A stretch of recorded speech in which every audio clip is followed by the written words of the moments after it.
Hello and welcome to something a tiny bit different. Today, we're going to check out the top 5 N64 games, quote unquote, not on your list.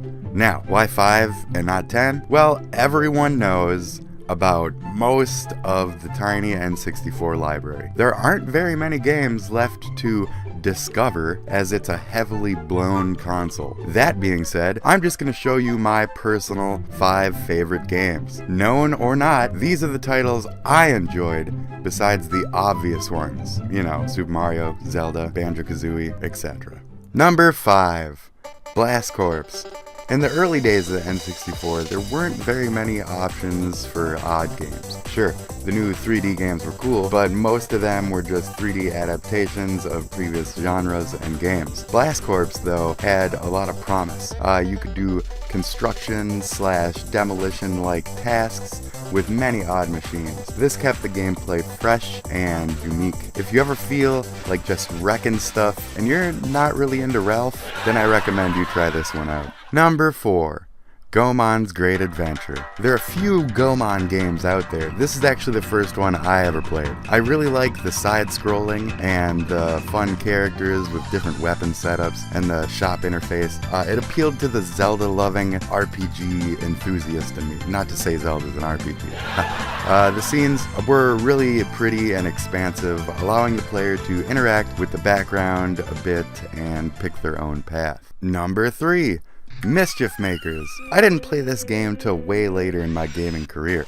There was so much hype over this game that I just missed playing that I had to go back. Mischief Makers is challenging, fun, and appeals to the cute stuff-loving geek in us all. Not so much a shoot-'em-up as a puzzle-like platforming brawler. This game had a lot of depth to it as well and was well worth buying an N64 just to explore the new world that so many out there were very fond of.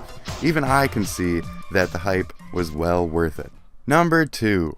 Star Wars Episode 1 Racer. Already a fan of racing games with upgrades and nice rewards for hard work, I really liked this game, and I felt it was the better game of all the sequels or multiports or whatever you want to call the other versions of this. I feel they all had worse tracks and didn't really apply the overheating and boosting parts very well. This game had 23 racers, 25 with cheat codes, and 25 tracks on 8 different Star Wars worlds. It even featured a lot of the original voices. This game provided a great racing game and a fun Star Wars experience. And number 1. Far to go a great distance. Ming, a dynasty with a lot of great vases. Put them together, and what's that spell?